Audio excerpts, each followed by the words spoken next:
the untouchable items that like people, you never given them anything. You were always very careful and you knew how to conduct yourself, and you were putting these videos that like you said, looking back at it, it's kind of like a hit piece, but you didn't give them any info about yourself, and like you wouldn't mess up, like you knew. Right, and I didn't live stream, and I didn't do any of that for a reason. The commentary community has kind of woken up to that idea. You'll see a lot of them shifting from like doing essentially hit pieces on people to like, I'm going to review a movie now, or I'm going to review TV shows, things that are like a lot more appropriate. Yeah. Basically, Sheldon, there's a reoccurring joke that he has a flag show, and he's uploading his flag show on YouTube, where he's literally just talking about the importance and the difference of flags.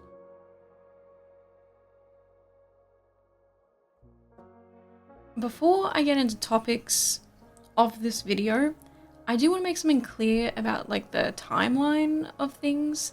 As it was pointed out in the comment section of my last video, part 1, the CPS call was made on the Kleins approximately 3 days after a Denims stream, where Denims was reacting to a video by some dude named George, and he made a video alleging a whole lot of stuff, specifically that Ethan's kids, well, Ethan and Hila's kids, were crawling around the floor in feces, like actually like physically. And yeah, he made a whole slew of allegations about that and spoke very confidently about it all, almost as if he was the poop itself. Denims host this and see what she says, and then now we wonder why people are calling Child Protective Services. But they called it before I even did this stream. He lets his dogs shit all over his mansion, and he just leaves the shit on the floor, something that is probably related to the fact his former housekeeper is suing him for a number of different reasons. So I would assume he doesn't actually have a housekeeper anymore, or perhaps he lost his extra housekeeper. So now the house is just like covered in dog shit. And he has kids, and his kids like crawl into the dog shit, and God forbid, I don't know what they do with it. I don't know if they eat it, or if it's just from like contact with it with their hands or something, but they contracted a parasite that I had previously never heard of in my life called Giardia from the dog shit that is all over his house. Dude, how is it that like maybe once a week I look into what Ethan Klein's been up to, and every time I manage to find more and more terrible shit. This is where Ethan tells a story about his family getting Giardia. We already have Mold Mondays. Now we have Shit Saturdays. Also, this is not a joking matter, by the way. It can be very severe and deadly to small children.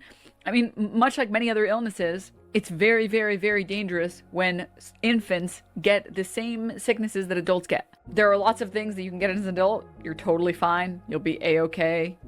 No problem. A child, a small infant that has no immune system, shouldn't be catching anything. No wonder his house is covered in dog shit, and his neglected children raised by nannies have contracted parasites previously unknown to science from the feces. I wonder why he skipped over all of this, because everything that I said in this story, which by the way was apparently compiled by his crew, playing... No wonder this motherfucker is always sick. Yeah, it all makes sense now. It makes sense why he doesn't care about Palestinian children when he is neglecting his own.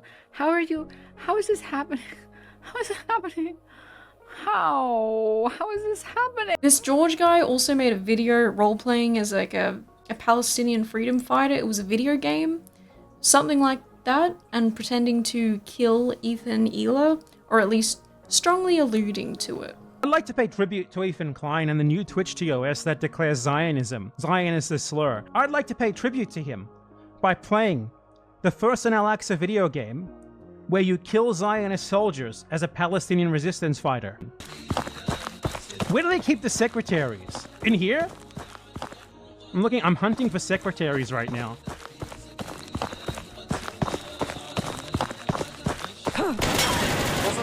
Secretary got...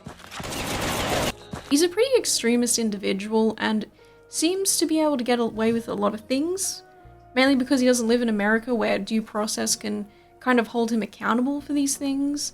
I think at one point he was living in Argentina. So this George guy also apparently admitted to being the one who made the CPS call, but I don't think anyone really knows that for sure, and he honestly could have just said it for shits and giggles. Anyway, doesn't matter. I guess it would matter. It'd be interesting to find out who did it, but That's probably something we'll never know. Unless something was to come out in litigation between Reddit, Denims, but that's a whole other bag of worms. So, the H3 office experienced 3 of the following events in the same month. So, at the start of March in 2025, H3 Snark was talking on Reddit about going to their offices in LA and physically protesting and harassing them outside of their place of work. So, they doxed their location, and H3 got a new armed guard to make employees feel safer. Then, the CPS call investigation was made, and then, I think in that very same week, the skulls were sent. Human skulls, by the way, which were sent by some sort of company that usually sources for, like, science, teaching, stuff like that. Like, a very academic kind of field. And so, the skulls were sent, and due to some weird way of them processing emergency orders or next day shipments, they didn't get any payment info. They didn't get any kind of info of the person who had placed the order. Very, very dumb. So there's no way of really knowing who sent the skulls. But I'm kind of making this clear to say, do you think that Ethan was looking for drama where there is none? Quote unquote, going to war with Snark, being mad that his so-called friends were not defending him online when he kind of needed them to. Maybe people to dispel rumors or manage their chats and say, look, listen guys, this is a pretty serious thing. We don't know what's happening for sure. Let's just maybe calm down a little bit.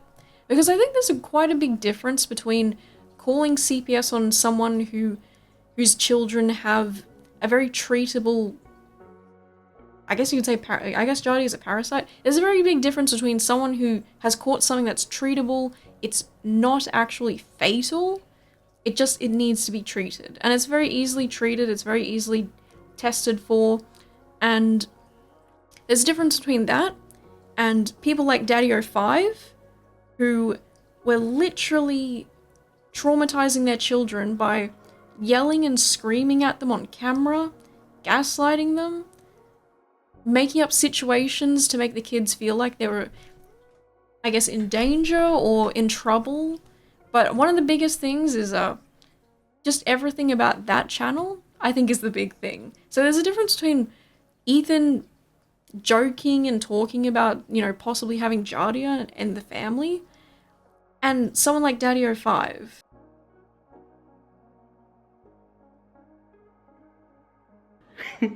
So, I got a prank for Cody. I bought this here invisible ink, and I'm gonna squirt it all over his carpet and start flipping out. He got ink all over our carpet, and we actually had to pay someone to come clean it. So we're gonna make him think that he did it again, and he's gonna flip out because he really didn't do it. I did do it! You're taking it. The fucking lying again. Like seriously? I don't know. You obviously did. You've done this before. You've done this before. I don't have anything to do that with. I think there's a really big difference here, and I was thinking to myself, is there ever a moment where it's justified, where it just wasn't clear enough to people? And in my last video, I think I made it pretty clear that it was kind of not a justified thing, and it even doesn't make sense. And even the doctor that Hila had on, a texting basis even said it might not even be Jardia. They're throwing shit. Send all the backup. Finally, I actually have one doctor that I have available in text. So, and I have my messages with him around that time when I was like, I don't know what sign he had. And I told him our suspicion because we just got Olive and she has Jardia, so we're worried that maybe he's got it. And he said it may not be Jardia. Lots of viruses going around. That was one of his responses. He was right. And another one, where was it? Giardia is also chronic and not serious. Just needs to be treated eventually. Yeah, he wasn't worried about it. Yeah, call Giardia is CPS. extremely common in the wild. Animals, a lot of animals have it. They get it from contaminated water, not from eating shit. It's poop particles, right? That spreads it. And I think the way we were talking about it was like obviously gross, but it was also cloaked in the conversation was cloaked in this. We're talking to doctors. We're getting medical attention. We're being responsible. We're trying to figure out what's happening. And of course, the ultimate detail, which is that nobody had Giardia. Yeah. Except Olive. Except Olive. Yeah. Because there was a lot of bugs going around. And as we know, since COVID kind of began, there kind of seems to be a lot of different things that happen. And, you know, even getting COVID can do a lot of damage to your body even without symptoms. But that's a whole other thing. So we're going to get into the video next, but I just wanted to make some of that clear because I guess I wasn't, I just wanted to clear that up, okay? So, on to the video.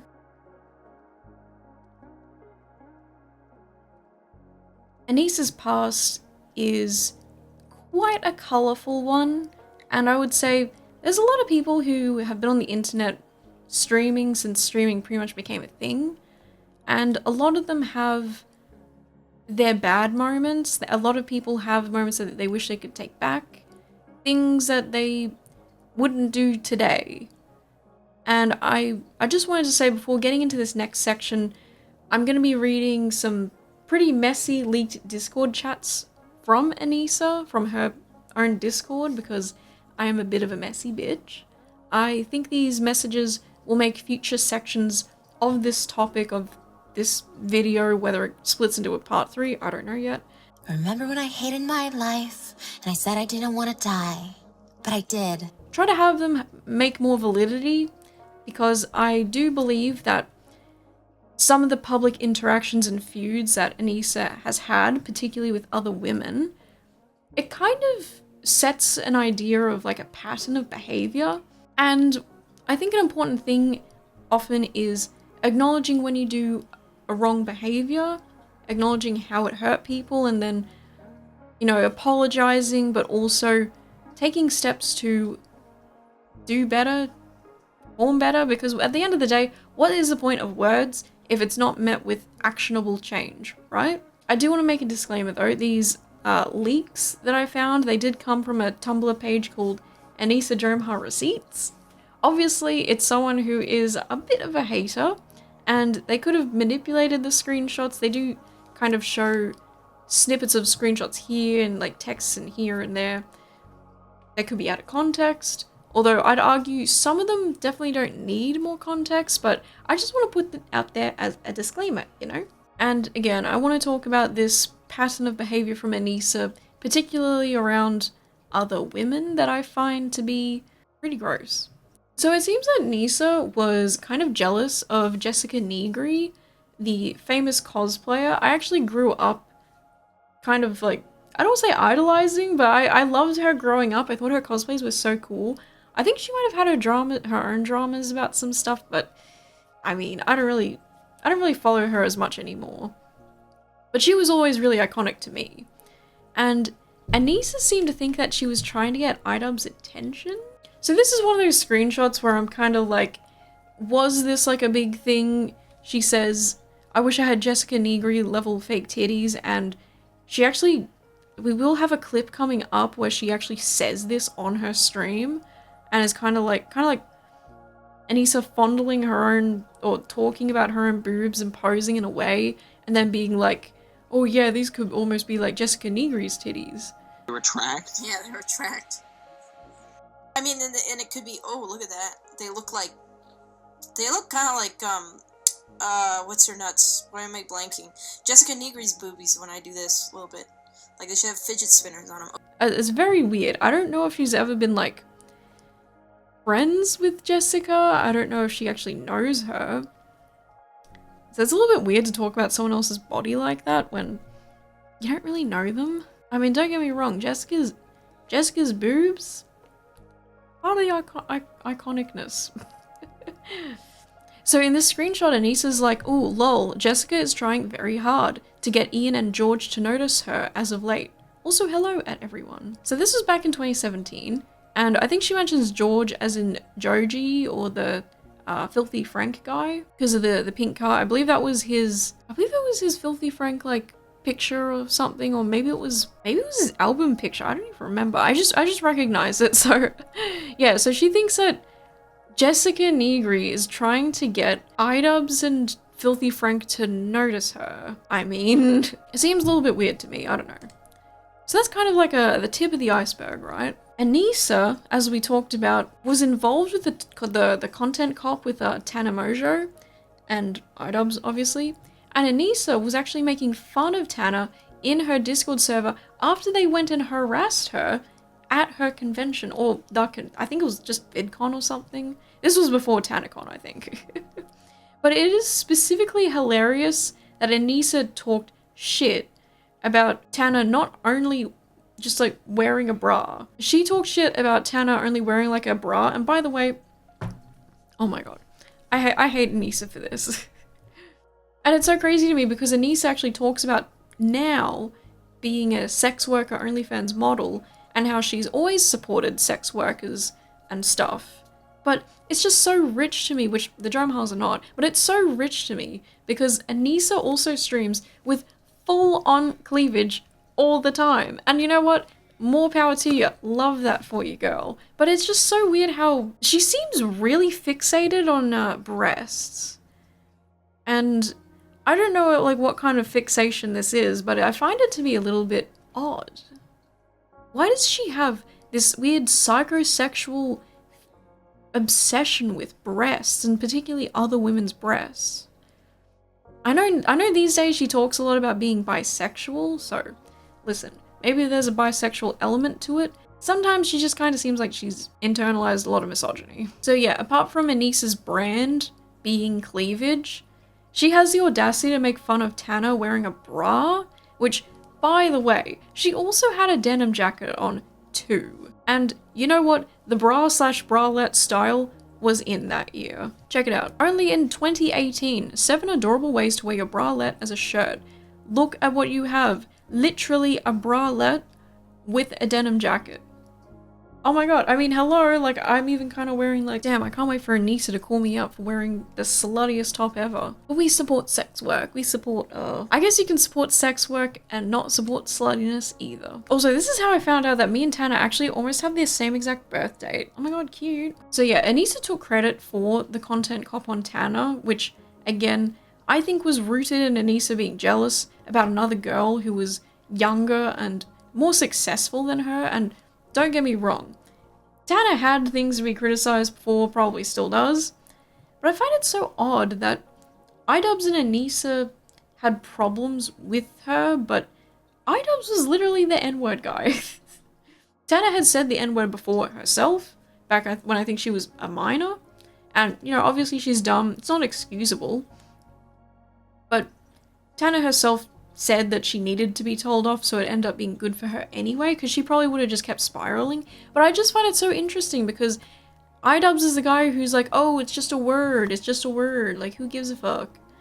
And he's really getting the Epictetus, like, stoicism philosophy with that. He's like, they're just letters that come out of my mouth and enter your ears, and if you decided to let that bother you, then that's on you. If someone succeeds in provoking you, realize that your mind is complicit in the provocation. Also, I have to mention VenusAngelic, who is, by the way, YouTube royalty to me. I know she's in a bad way right now. Like, she is really problematic at the moment. She's going through something. She's been going through something since, like, forever. It's just like now she really can't hold it down anymore. But if anyone knows VenusAngelic, she has had pretty bad eating disorder behavior. Like, she's had an eating disorder for pretty much her whole life, probably. And she made a video talking about how she got, like, an illegal surgery to try and keep her weight down.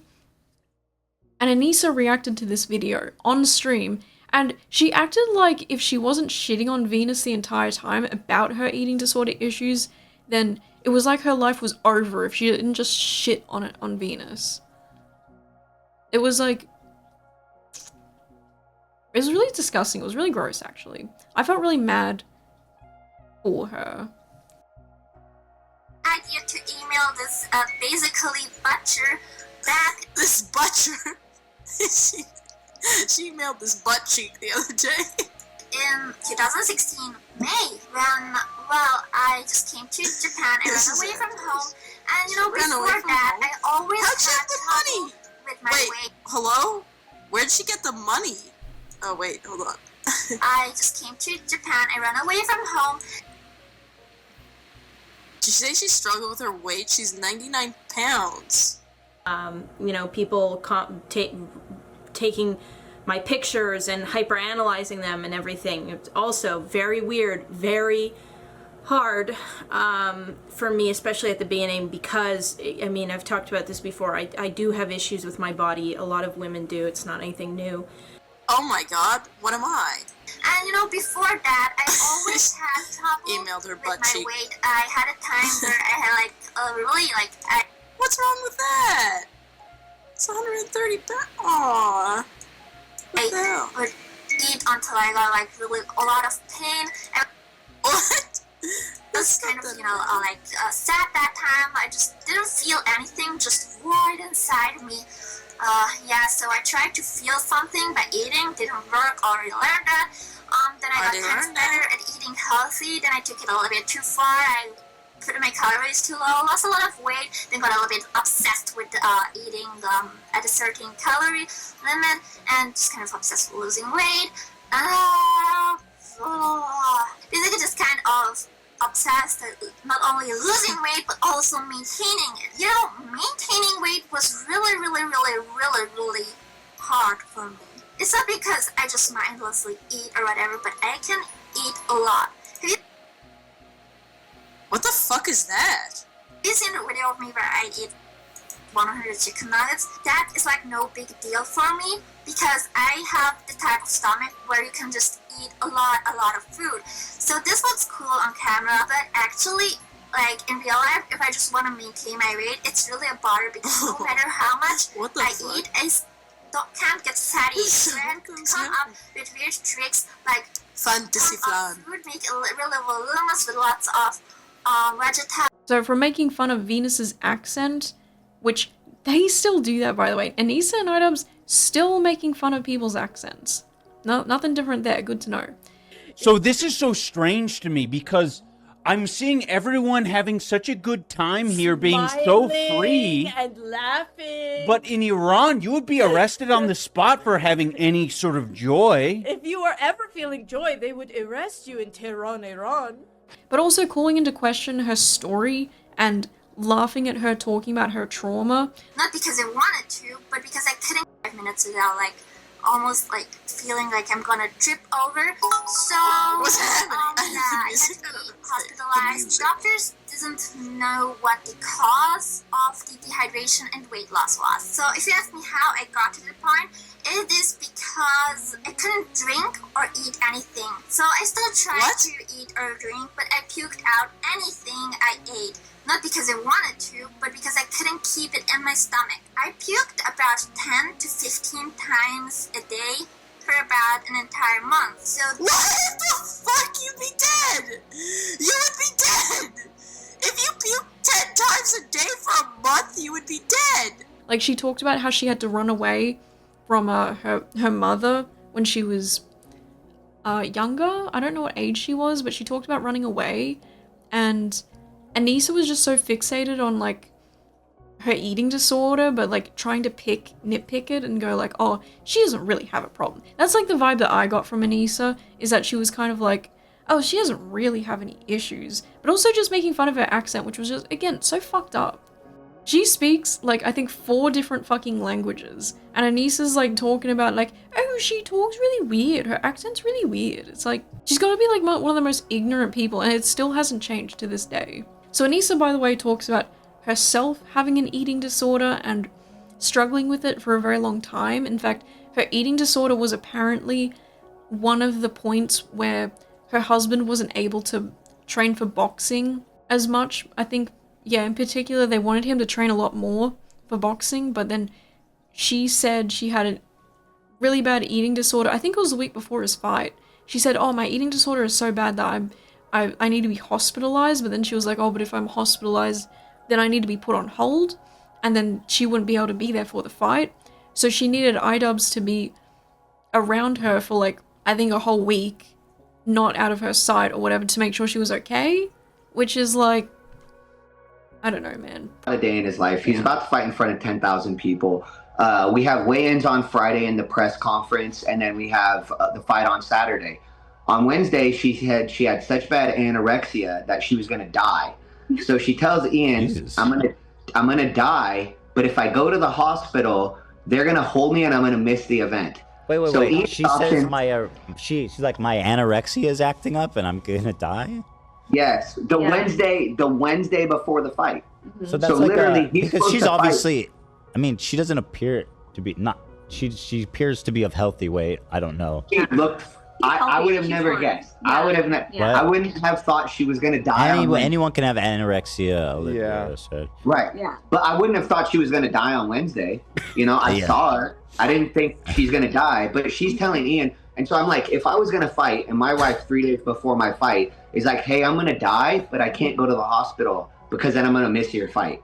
I would be so stressed out from that. And so it was just like, how are you stressing Ian out about this freaking... Which is sad, but one of the reasons why I kind of bring that up as well is that it always seems that like right before there was something that iDubbbz needed to do or whatever, like there were so many times where Anisa would come up with something that she needed that took priority over what iDubbbz was going to be doing. It's all about her. Yes. And what I've noticed too is that like knowing them for so many years and traveling with them and being with them all the time, I realized that it's something that she does. She has this way of always sabotaging every single moment before she's about to have a big moment. You know what I mean? Makes it about her.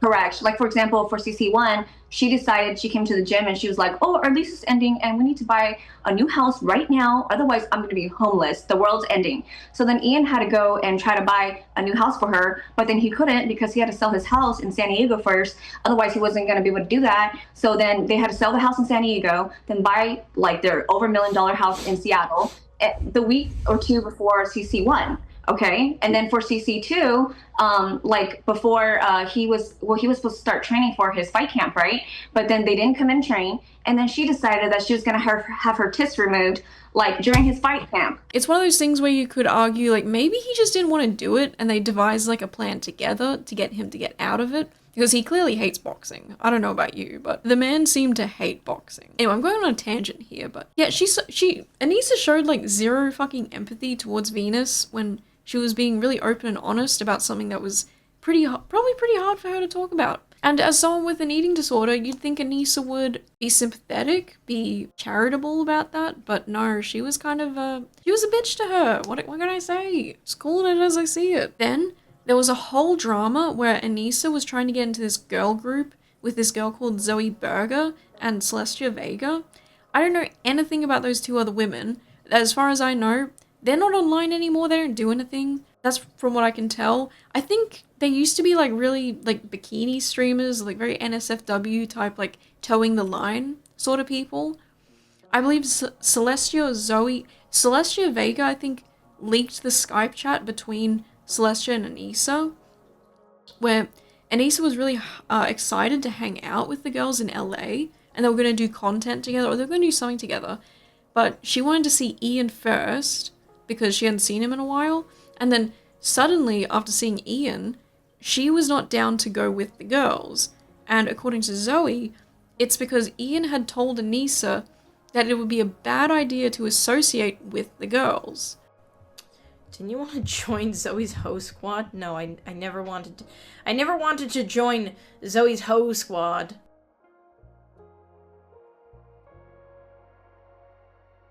I thought I was done. But apparently 2 tweets wasn't enough for this girl. You were supposed to come and hang out with me and Celestia.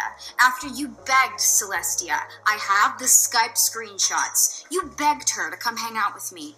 I didn't know her or you, but she pulled you a favor so that you could come hang out with us. I said yes because why not? The more the merrier. You back out because iDubbbz tells you it's a bad idea to associate with me. Then you proceed to go on for the next couple of weeks and tweet about me every now and then, talking crap. I don't know if you're trying to provoke me or if you just honestly believe all the things you're saying, because if you tried to provoke me, you did it. Congratulations, it worked. If someone succeeds in provoking you, realize that your mind is complicit in the provocation. I'm fucking making a video Keemstar style at your ass. However, you listened to iDubbbz's advice over the bond of friendship that you had with Celestia and eventually regretted that because just a week later you posted a parody video of the scarce video you were supposed to be in if you had not been a flake. Now, you know, there's no problems there, but then you start coming at me about how I don't change my bras or something, like that's even relevant. Why don't we talk about something that's completely irrelevant to you? How about we talk about why your boyfriend won't promote anything about you? Is he trying to keep your ass a secret? Why is he one of the biggest fucking YouTubers and he can't help your ass out? I think you picked the wrong side. You should have come and hung out and facilitated making friends, but instead, you decided to be a snake, hop on his fucking dick for more whatever you think perceived celebrity. And Anisa had made some pretty weird comments about Zoie on her Twitter account, formerly known as Rainbow Kids. She made a tweet of herself in a bra asking if Zoie owned more than one. And then another set of tweets where Anisa is replying to someone asking where she'll buy their hot newts now. She then followed that up by saying, oh, Zoe's giving them out for free. So, like, was it just harmless banter? Was like, not associating with them the right call to make? Maybe? I don't know those girls too well, so I'm not sure what's going on with that. You're a whore. You're a whore, just admit it. You're a whore. You whore yourself out online, you whore yourself out in front of your family and your friends. You're a whore, plain and simple. Just admit that you're a whore and a slut. And a harlot. But my tits aren't in it. Can we just have him like in the background? But what I think is that Anisa was kind of not being a girl's girl when she said what she did about them. And it's just kind of weird to me that she was all excited to hang out with them and then suddenly her boyfriend says don't do it and she's like, oh yeah, you're so right. You're like so right about that. Like it kind of gives Pick Me a little bit. But back then, Pick Me was not part of the scrolls. So yeah, when Anisa says she's supported sex work her entire time of being around and stuff, and how she's always been an advocate, I just don't believe her. And she just strikes me as your typical internally misogynistic woman who is ultimately really insecure and feels like she's competing with other women all the time. So yeah, I mean, this section might be a little bit brief, but that's kind of it when it comes to what I could find about her past. And I'm sure there's a lot of other things to it, but those are the things that kind of stuck out with me and made me think there seems to be a really big pattern here with Anisa and her relationship with women.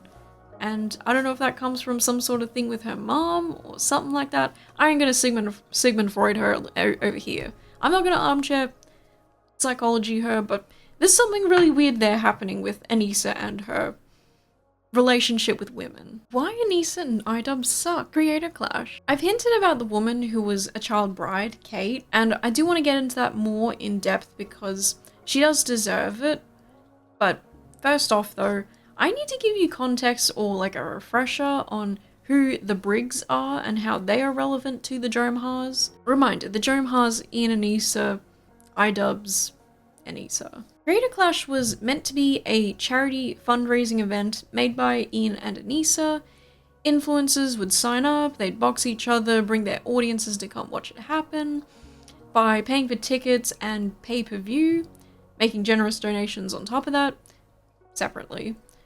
All in the name of entertainment and helping further various charities, namely Alzheimer's research and kids with cancer.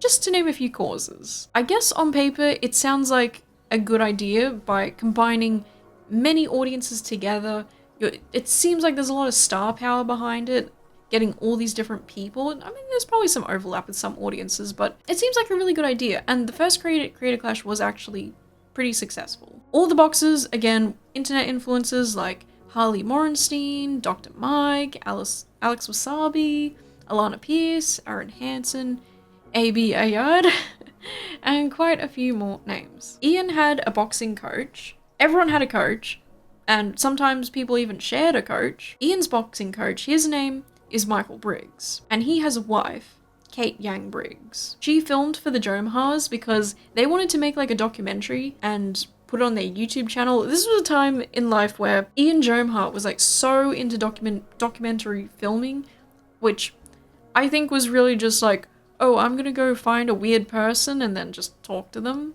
And then it kind of just writes itself. For the sake of not getting too confused, I will refer to Michael and Kate as the Briggs sometimes. I should mention that Michael also trained Anisa during the same sessions he was meant to be training Ian. Was Anisa fighting in Creator Clash? No. She has had too many concussions allegedly, so she could not. Want to see? I heard that her pinned post on Twitter is a photo that you took. Yes. I am boxing with you, I thought Michael. she was talking about that. Yeah. Yes. Hold on, I want to Yeah. see it. I want to see. Yeah. So Yeah. this is the video she showed everyone that like she's some savant like Yeah. footwork. Yeah. I mean, she Yeah. does look really good in this. Yeah, I mean, and a that's- lot better than me and Ian did. I'll say that. Right. Well, and that's Good what I was vibes. saying is like I don't want to like I'm not trying to excessively hate. Like she Oh, could have shit. done well if she wasn't if she didn't just charge forward and have Yeah. 13 concussions. Well, at the end of the day, it's not about at the end of the day, it's not about if she did well or not. It's about her not giving us the respect that we deserve. So take it down. But Well, yeah. The Also, funnier, I mean, the funnier context is that Ian's just sitting there about to get his ass beat because he's not training enough because his wife is sucking up all your time.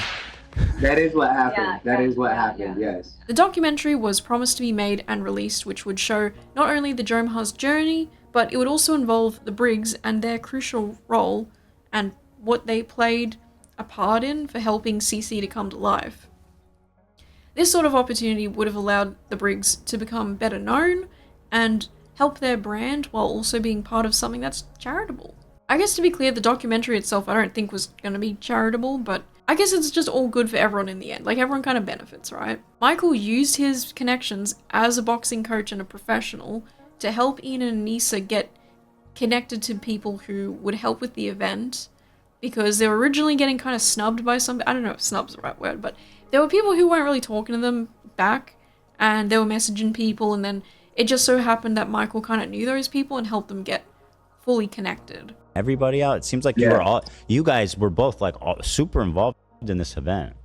Yeah. One of the reasons he was even able to kind of connect with Manny Pacquiao's people who hooked him up with Mike Leonardi was like one of our connections. Our friend Eric ran into a guy in a bar in Vegas, and that was the guy they were supposed to get a hold of, but he was not reaching back to him. So we were able to get them connected with the people that connected them with Mike Leonardi. So we were literally there from I was there from the beginning for everything. You guys had a really unique point of view where you had like a front row seat to everything. Yeah. It seemed like you were with them intimately more than probably anyone else involved in this event. So there's all these interesting little details that you guys shared with me. For example, But Michael also helped with other people's boxing routines and training, I believe, and not just Ian's. I think in the last week of Creator Clash 2, AB's coach wasn't actually able to be there, so Michael actually stepped up and was really supportive to him, since boxers traditionally, I guess, have their coach close by before the event and like close before the event occurs, and then particularly when they're at the event itself.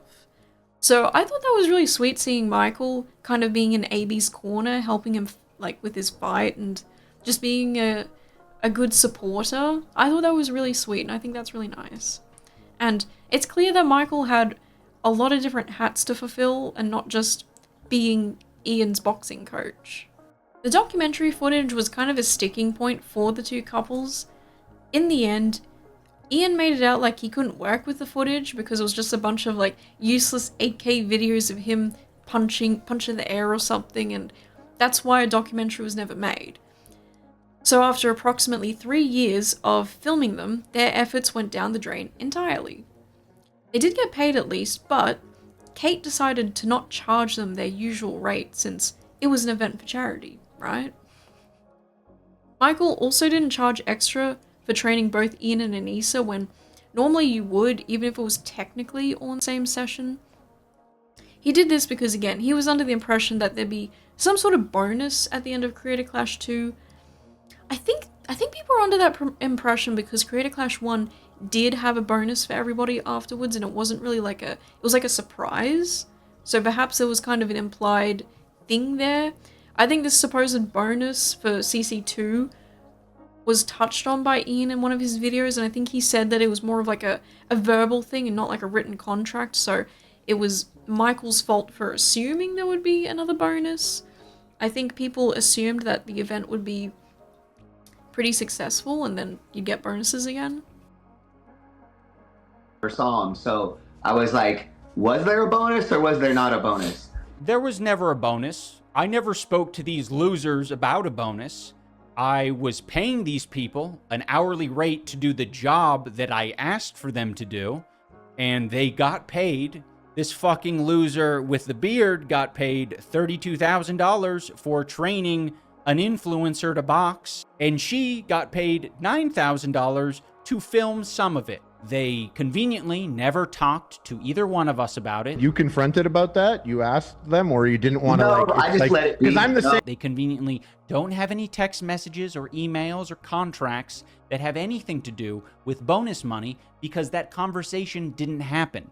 They are lying to Ethan and his crew, and they're lying to the audience. Charity, I'm good. But then they took that money that he generously forfeit, a guy who's not rich, by the way, and gave it to all the fucking creators. It's nuts. Yeah. I mean, like, we were also promised a bonus on CC1 and we never got it, but because Michael is so nice, he professionals now. I'm starting to hear people say that, who, like, one of the announcers put out a video recently, maybe you guys saw it. He was like, Wade? Yeah, he was like, they offered me a salary, or they offered me payment, but I declined it because I was like, it's for charity, I'm good. But then they took that money that he generously forfeit, a guy who's not rich, by the way, and gave it to all the fucking creators. It's nuts. Creator Clash, you didn't know, massive YouTube boxing charity event when it first started. The first event raised $1.3 million for charity. I was a part of both the first and the second Creator Clash as a play-by-play commentator. Wasn't paid for those events, but it wasn't something I was asking for. It was a charity event, so I didn't ask to be paid for it, but they did give me a massive opportunity. Always a big thank you to them for that. But yeah, I mean, like, we were also promised a bonus on CC1 and we never got it. But because Michael is so nice, he didn't want to, like, make Ian feel uncomfortable and ask Ian and Anisa about it. I was pretty upset by it, and I thought it wasn't fair because how is it that we put on this great event, we raised $1.3 million for charity, and he promised us a bonus, and then right after the event, he just kind of pretend like he's too busy to check in with us, you know? And then we... Yeah, after the event, like, once the event ended, I didn't see him again for about 5 months. Guaranteed to me. So it's like, oh, okay. So in that sense, we're going to be boxing at Amalie Arena. The event will happen. Charity will get money.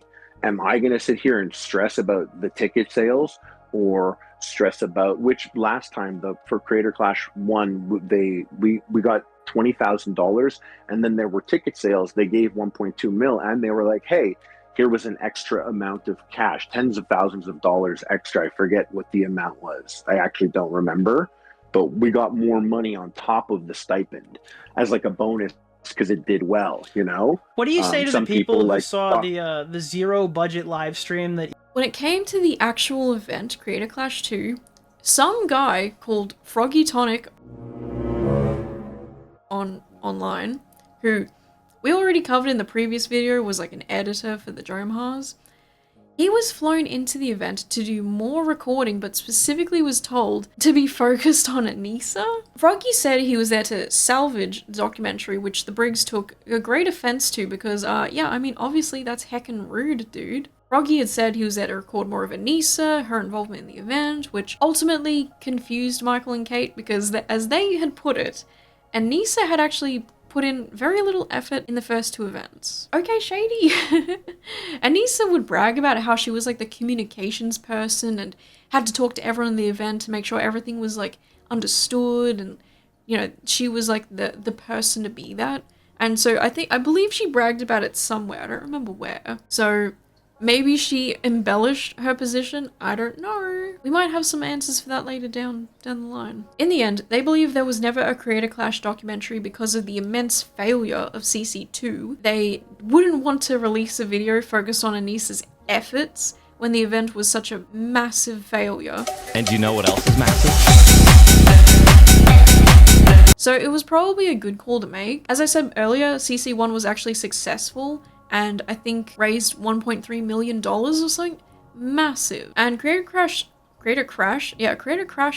CC3, which was scheduled for initially I think June or July of 2025, then was slated for October 2025. The event ended up getting prematurely cancelled and tickets were refunded, which I personally believe, and I think a lot of people would agree with me, that this torching of the event was a result of the H3 content cop and the way that Ian and maybe Anisa too kind of presented themselves online and started acting. For CC2, remember, there was a gala right after the boxing event. It was a red carpet moment. They had flown Getty images out for it, and the gala was supposed to help pay for the event, but it was an after party.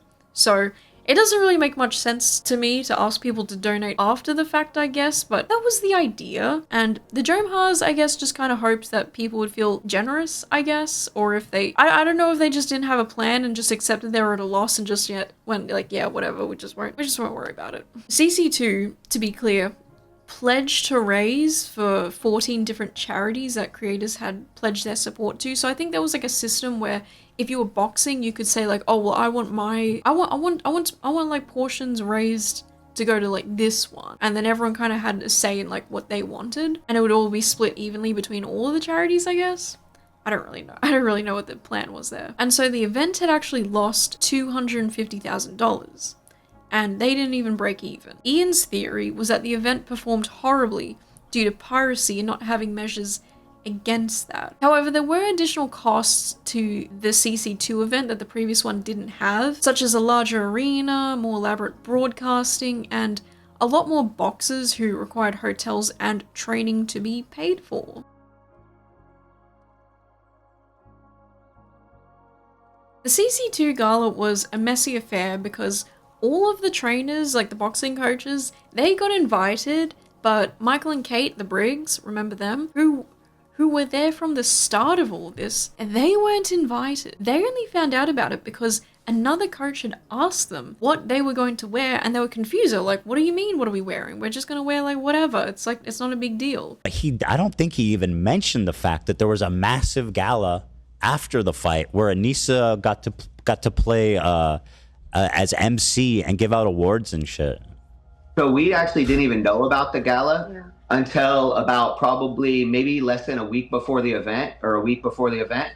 The only reason I knew about the gala was because Ian had invited some of his training partners, and they were on the email list, and so they kept telling me there was going to be a gala. And I assumed they were talking about the pre-party, because the first year they did do the pre-party, but it was much smaller. It was on a way smaller scale than the second year. And so then they asked Anisa about this gala, like, what's going on?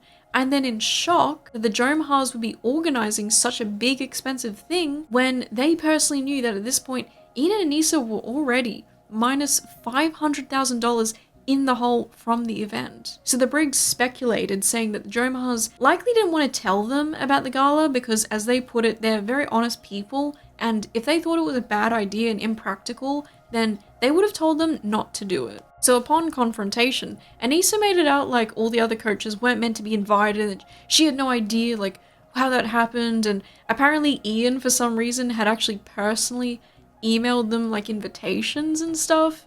So then Anisa started insisting that Michael and Kate didn't need to go to it. Oh, I was just going to say, when we asked them about it, and I said, hey, is there a gala? And they said, oh, you guys, don't even worry about it. You don't have to go to that.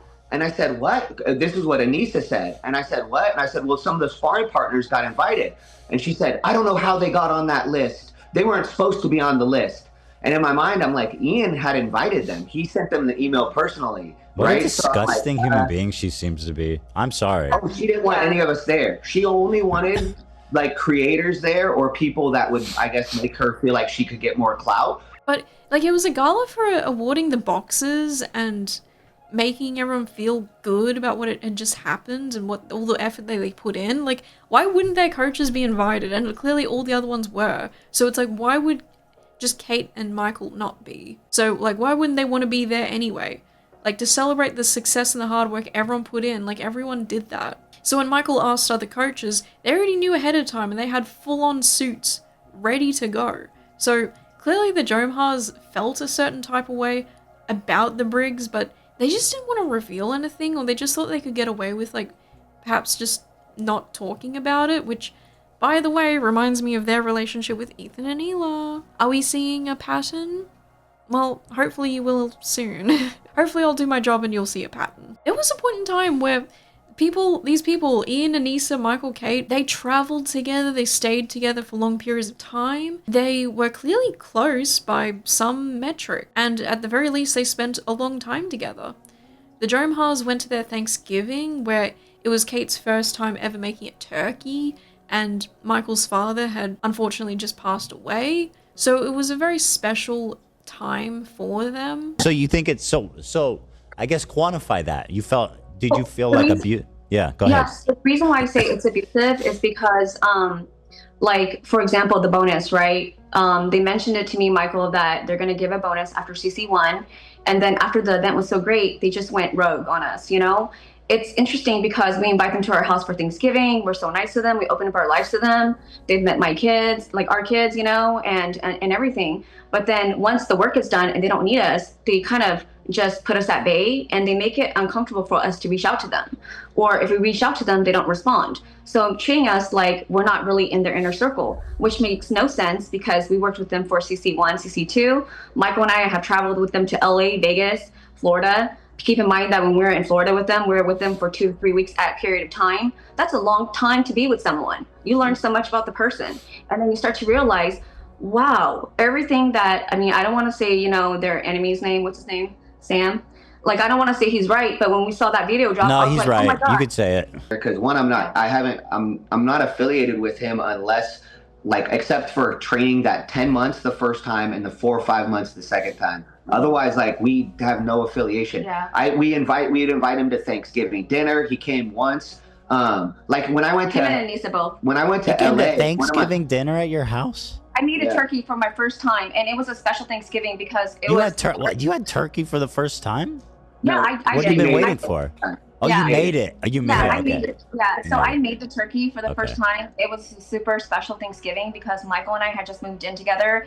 Aw. We decided that we were going to get married. And not only that, but Michael's dad passed, you know? And so that Thanksgiving was super special. I've never made a turkey my entire life. I put it together. I figured it out. We live in a small 2-bedroom, 2-bath apartment, and I had to go buy extra tables and chairs so there'd be room for me, Michael, my 2 sons, and my friend, and Ian and Anisa to sit. And we went out of our way to do all this for them. And they just treat us like we're just, I don't know, gone with the wind. There was even a time where the boxing couple recalled Anisa was bragging about how she did manage to marry rich because her mother had always wanted her to marry a man who was of the same religion and who was rich. And so Anisa kind of, I guess, made a joke saying like, oh, at least I got one part right. Ian was rich. Heavy on the was. What happened was she even told us, she used to always tell her mom, I'm going to be with a millionaire. And so we think that once She she used kind to of got tell on- her mom that she would be with a millionaire? How do you know Her that? mom told her that it had to be someone rich. How did you know that? Well, she told She us. would tell us that. It was, I remember exactly. It was when we were in Vegas going to the other podcast, and we were inside the Uber, and we were with Ian and Anisa. And Anisa said that, like, her mom only had 2 expectations for her to marry someone that was rich and also to be of her religion, right? And so she said that Anisa goes, well, I mean, I didn't get someone that was of my religion, but at least I got one part of it right. He's rich. And then she, like, laughed about it, and then he was in the car, and you could tell he was bothered by it. I was bothered. Who wouldn't be bothered by that? So from the Briggs' perspective, Ian seemed a bit disturbed by hearing that, but that specific moment hasn't been acknowledged by the Jomhars publicly, so, you know what they said famously? Our silence means something. That it was our co-host on our podcast, Uncle Dane. So yeah, the last thing we wanted is this guy getting pulled into this mess, and you guys don't give a fuck. Would it have been nicer and more supportive to say, we don't agree with the things he's saying and we support Ethan and Hila? Sure. Like, yeah, that would have been a nicer thing to say. Our silence means something. It means that we would like to pause this relationship until you figure your shit out. And then maybe we can find a moment in time, I don't know how long it'll be, but a moment in time in the future where things are a little bit easier to broach. I don't think we need to do it right now. But you've insisted that this is an important thing to address. So taking a step back for me, I will recognize that this interview between Michael Kate and Ethan H3, definitely catty, definitely very real, messy, right? The tea was flowing, but it was not viscous like Ethan's diarrhea. The boxing couple clearly felt like they had to get their side of the story out there, talking about their negative experience with Ian and Anisa, a very valid thing to do in my opinion. And this interview also took place after the content cop that was done on Ethan, which was also post CPS call. And I want to highlight the CPS call even more and say that that's also another important reason why Kate and Michael wanted to talk about their experience. Save that for later. Save that in the memory for later. After Ian and Anisa were silent about it and continued to be friends with the people who were helping perpetuate the CPS, the calls for CPS, the rumors about the poop smearing and the Giardia stuff, the children having Giardia from poop on the floor, Ethan declared he was going to go scorch earth on Ian and Anisa again. It involved his children. I don't really blame him whatsoever. The thing about Ethan is that you don't really want to pick a fight with him unless you have the will or the stamina for it, because Ethan, he is hating to his full potential, especially with Ian and Anisa. It is no holds barred, really. For me, it's very obvious. I thought more people would be able to catch on. I am quiet, stoic, not talkative. 6.5 hours to watch him cry and complain, even though he claimed that I was crying during the whole interview. I feel like we all know that even though he claims that he's very stoic, he's actually the one that was crying. Do you, you've spent time with Ian. Do you believe him to be stoic? Not at all. No, he's the opposite of stoic. He's literally the opposite of stoic. If he was stoic, it would, first of all, he wouldn't cry as much as he does. We wouldn't have known about all the complaining. We wouldn't have known any of the issues that we knew about. We only knew about all those issues because he's not stoic. You can also commit injustice by doing nothing. Our silence means something. He has said he will never forgive them for being so uncaring about this situation, and also, I was kind of watching a recap, trying to refresh my memory of the whole situation. It really is insane that iDubbbz would make a video trying to defend himself, and then he made a follow-up video defending that video, saying I didn't mention the CPS call because in the same video that Ethan had made, they talked about the CPS call, but then they also said fuck Ian and Anisa for no reason. But if it helps you, that would be good, because right now it doesn't seem like you're getting much help. The main criticism that I was seeing online with my video from Ethan and Hila is that I didn't mention the CPS call. There's really just one central point that I want to make here. My good friend Ian, in his hour-long takedown, did not mention one time Child Protective Services. Not one time. There was not even one mention of CPS. And a lot of the clips he uses is us fired up from the day that CPS came to us. So without even explaining that at least that's the context, it's pretty cowardly. I wonder why I wouldn't mention the CPS call. Could it be that the CPS call happened the same day that you were shit-talking me, and I didn't have any chance to defend myself? You just immediately, in the same podcast, right next to each other, said, CPS call was very traumatic, and then you said, fuck Ian and Anisa. And you linked those together, you kind of layered those flavors, and then Anisa and I got a bunch of harassment. We had nothing to do with the CPS call. What are all these fucking comments on your Reddit saying, it happened because of the CPS call? I don't entirely blame your audience for getting confused. The reason was the CPS stuff, associating and not denouncing people that you knew that were helping perpetuate the rumors about Ethan and Hila's kids literally sitting in shit. Ian and Anisa's opinion on it was, we're not getting involved. And again, it's like, it's one of those things where it's like, how can you have that point of view? It's honestly like one of those situations where it's like, Ethan's upset with I think some of our connections, and we've tried to reach out to Ethan to talk privately. Basically, it just seems like we're at a bit of an impasse. So we want to stay out of the drama as much as possible. We don't want to pile on and add to anything. So this is our lukewarm addressing of it.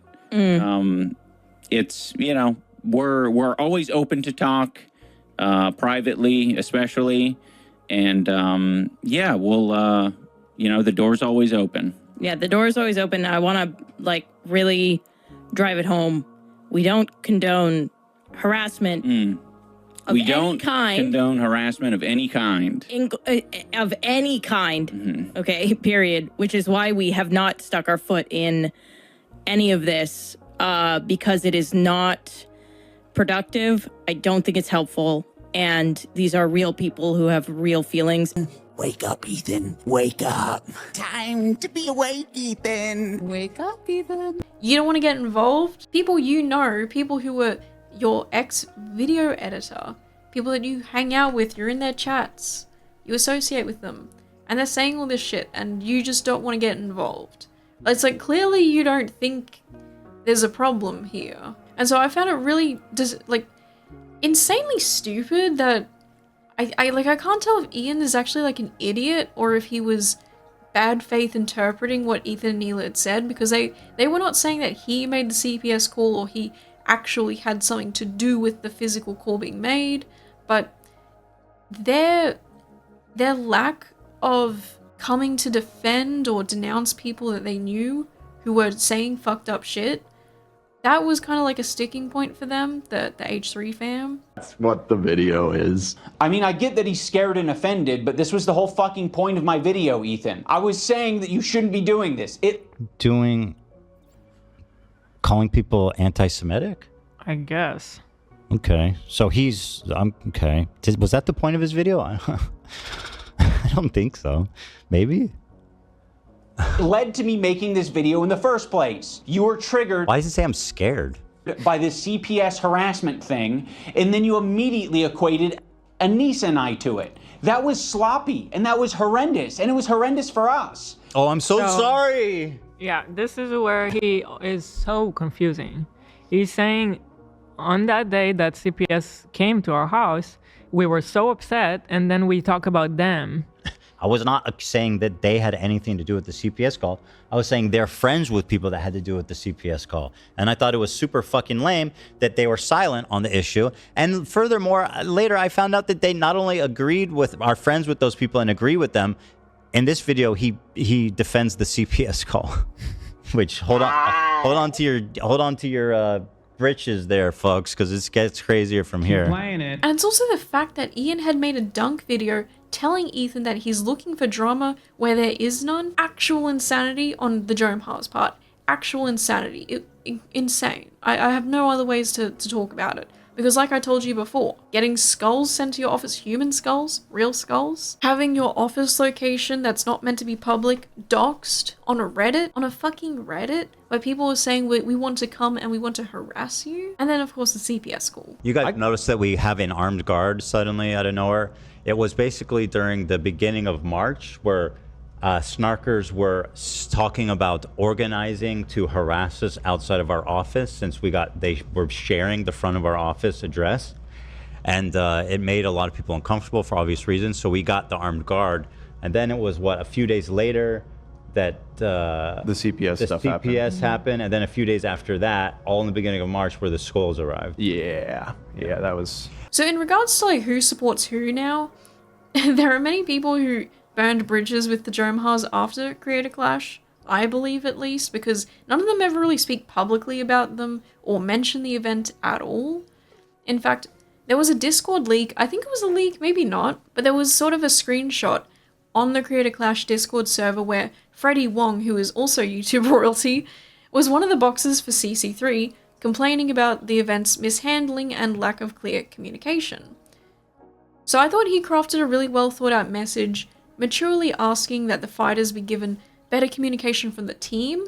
He criticized the Jomhas by saying that he believes none of the fighters enjoy finding out critical news about the event that they're participating in, actively training for, and paying for that training, from, as he puts it, muckraking Twitter clippers. I think Freddie Wong was putting out a message informally responding to the H3 content cop where Ian had actually said he relinquished control, that's a hard word to say, he relinquished control of CC3 to, I believe, Aaron Hansen's Real Good Touring Company, because iDubbbz wanted to roll around in the shit with Ethan on the internet, and then later was all like, oh, leave me alone, Ethan, leave me alone. I want to see this event do well. You know, I didn't try this shit because I thought I was going to be a good boxer. I didn't think I would be an awesome event organizer. And, you know, now I'm finally back to where I started, which is making fucking content cop videos. I don't want to make this too ham-fisted, but I kind of do want to make it ham-fisted, because I'm like, I spent my last fucking 4 years working on this stupid boxing shit. I mean, it was worth it, absolutely, but like, it's crazy that I've just returned to content cop. Having said all that, Creator Clash ticket link down in the description. Go check it out, buy tickets, support the charity, support the fighters, and have a good-ass time. I mean, ultimately, I think it's a good thing, because I think I am meant to roll around in shit.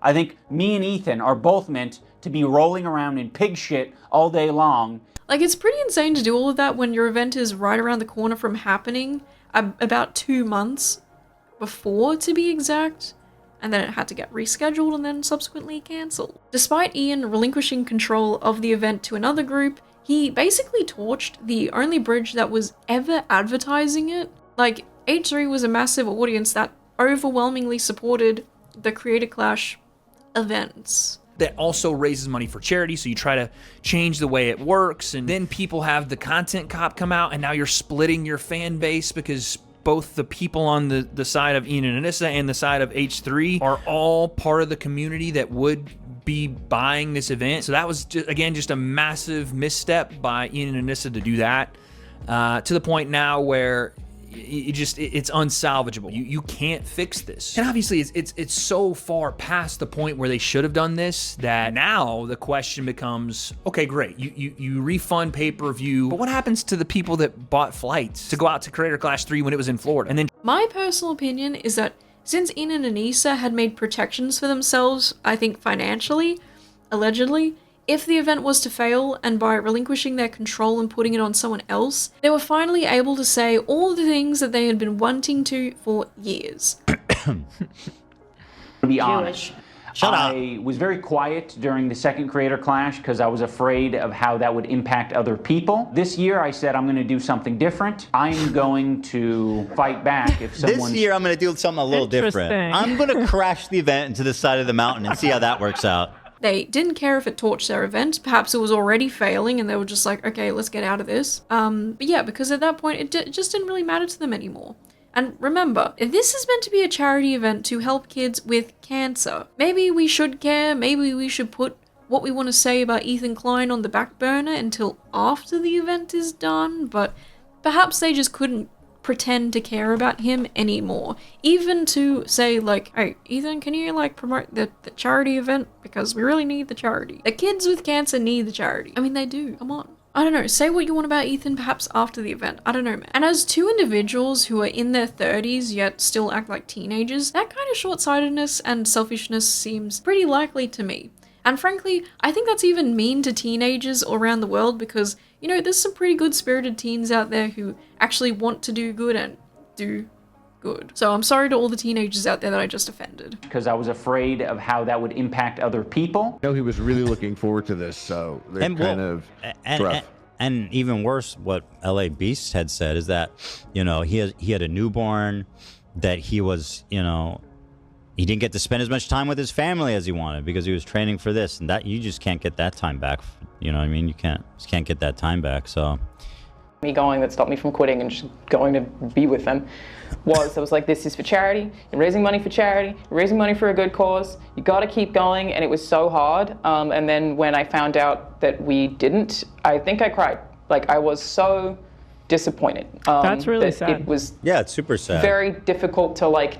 I just kept discovering things. The way the event was running, I kept discovering things. And so I didn't end up signing. I love how the event ran, but it really hurt the feelings of a lot of fighters that the charities didn't get money, and we were informed months after. So it was something that I was just like, oh, I have to remember I am working with YouTubers. We are not financially tied to this event. And even when we were, we had it structured to protect us first and the charity. You have no power over us. You're just an asshole. I don't, why do... You have no power over us? Care. What is that? Who cares? I don't know what you're talking about. Anyway, I responded. I said, hey, baby girl.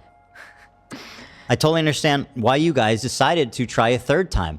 With no risk to you guys financially, you only fuck over everyone else, including the fighters. For example, Lena is out $12,000, which you refused to reimburse her. Yeah. So I'm reimbursing her out of my own pocket. We all wondered what kind of psychopath would do a third creator craft after the monumental failure of the second one. Now we know. Ones with absolutely nothing to lose personally, while everyone else you work with gets fucked. Classy as always, Anisa. She's too dumb to realize how... they don't even know what they're saying. Because Ian and Anisa had made an event surrounded by famous people, like the whole premise is that famous people fight each other and they're all in the same space together as like online creators. It was a delicate situation where if they fucked over the very people they're trying to network with, that has the potential to really blow up in their faces. And I'm saying that's what happened, in my opinion, because since then, absolutely no one is coming to their defense over anything. The only person in their corner is maybe Denims, and I don't see the need to say anything about why that's sad. The thing that really fucked the event, I think, is the fact that despite the Dromhars stepping down, is that it was still associated with the internet nonsense that Ian had spawned in, by making a video about Ethan being like Delulu, or, Delulu of the very real, clear harassment that he was getting.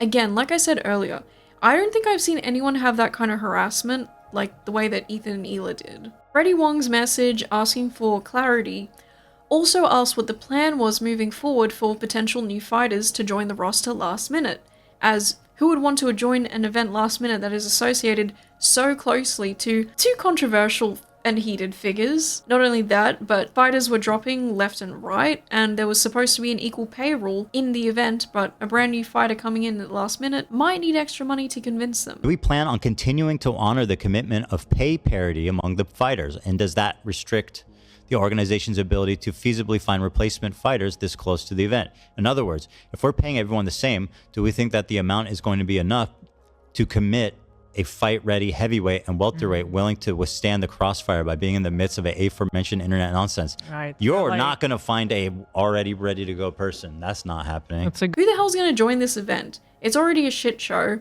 The person, I feel like a lot of the appeal would have been like, hey, it's iDubbbz's event. He's going to be there. He maybe even is boxing in it as well.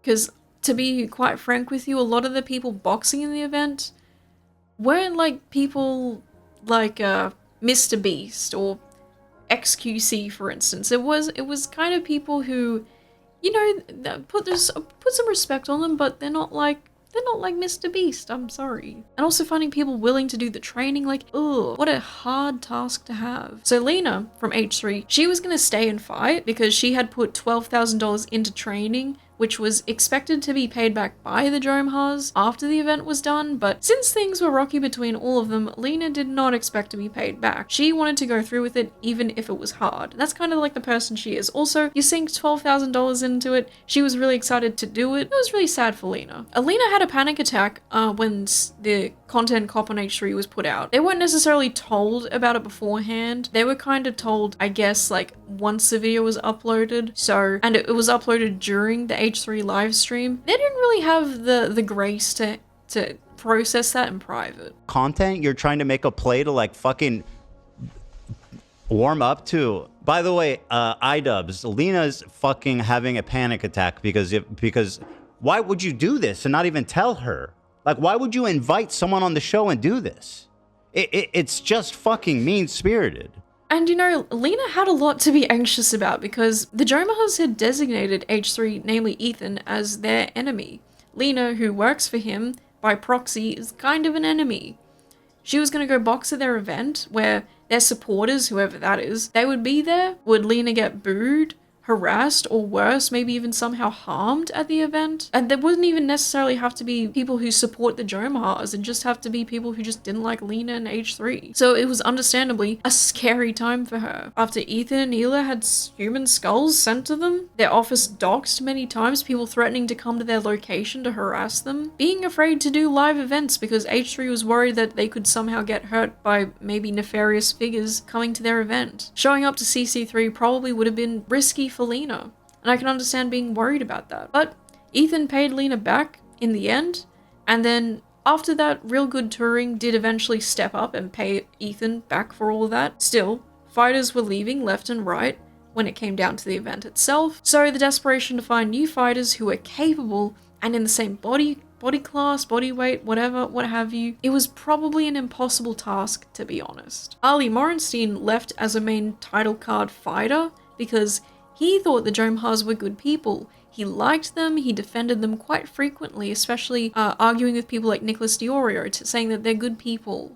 They have good intentions. Until Harley saw them being particularly cold and unsympathetic towards Ethan. Harley sympathized with Ethan and Hila and thought that the Jomahas could have and should have done more to support them. Also, Harley agreed that he felt like the content cop against Ethan was rooted in some anti-Semitism, and Harley being Jewish, which I don't actually know, Harley being Jewish, he didn't like that, and understandable. So their main fighter left. So what happened? Did it start with the content cop thing? Is that with No, the content cop came out, and that's when I actually had people hitting me up. They're like, "Yo, you still gonna do this shit?" And I was like, "Yeah, why not?" Like, LA Beast is training for it. He has, a newborn, but he's still doing this. I've been here for months. I've been making great progress, and I'm having a good time. The weather's great in Florida, and it's been something I've been committed to. And then as time went on, things got crazier. Things got pretty. I don't know how tuned in you guys are to this type of internet bullshit stuff. Pretend I don't watch a lot of internet drama. Well, so there's Creator Clash, and I was down to do it. And even with the content cop, Ian and Ethan, them doing that, that's fine. But people got weird. They would hit me up and they're like, oh, what's the environment of this event going to be? And it's fine. I was committed to it. LA Beast was going to be doing it. But then people that the event endorses or puts front and center were saying some crazy shit, in my opinion. And I was not comfortable endorsing an event that would endorse these people and their words. Anti-Semitic stuff? What were they saying? They were saying things one specific thing that that was out of all the things that had been said, Hassan, and I knew they were going to be doing a fundraiser with him, but he was like, oh yeah, if you've ever said anything positive about Israel, you shouldn't be allowed to even be a dog catcher. You should be treated like a neo-Nazi. And I was like, hey, my family and friends and my community, that's so crazy. All of them? I don't know. But then the conversation was really political, and because I don't know if you guys caught the official Creator Clash fundraiser. No. They just did one with Hassan, and it was him reacting to this video that Ethan made about him. So they're just talking a lot about the Houthis and Hezbollah and Hamas, and was there rapes it's just all this, and I'm like, what's up with the boxing though? Yeah, way to stuff up your charity event, eh? Screw the kids with cancer, I guess. Fuck them. Thank you for watching part 2. I hoped you enjoyed it. And unlike Creator Clash 3, there will be a part 3. This is already a long video, and it has to end here, because this was really dense and with a lot of stuff crammed into it. That doesn't mean that this is the most important stuff, not by a long shot. I think it's all important, but this next part, which will be the final video of this specific series, deserves its own piece. Part 3 is one of the biggest things about the Jomahas and their treatment of other people that I personally find utterly reprehensible. And it's as if the stuff previously said in this video and the last one isn't bad enough already, right? It's all bad. They couldn't put their personal feelings aside for H3 to continue to try their best to promote the event, supporting the charities doing better, it really makes me wonder why they even bothered to do a CC3 in the first place, after the second event didn't do well. That callous attitude where Ian admitted to being quiet during CC2, but decided to finally let himself be free, was a really weird statement to make. He admitted he was aware of how things could affect other people, which is a sign of empathy. Apparently he learned that at 30, then unlearned it a few years later. It's also crazy to me that Ian had been shit-talking H3 way before CC1, yet still went on the H3 podcast to hype up the event and pretend that everything was just hunky-dory. Genuine snake activity. Part 3 is deserving of its own video because I'll be going in-depth on a personal story that the Jomhars kind of ignored. I felt that their lack of advocacy work, despite constantly telling their audience that they're good, liberal people, to be one of the most hateable things about them, at least in my opinion. So are they performative, or do you think they genuinely mean well but just make mistakes?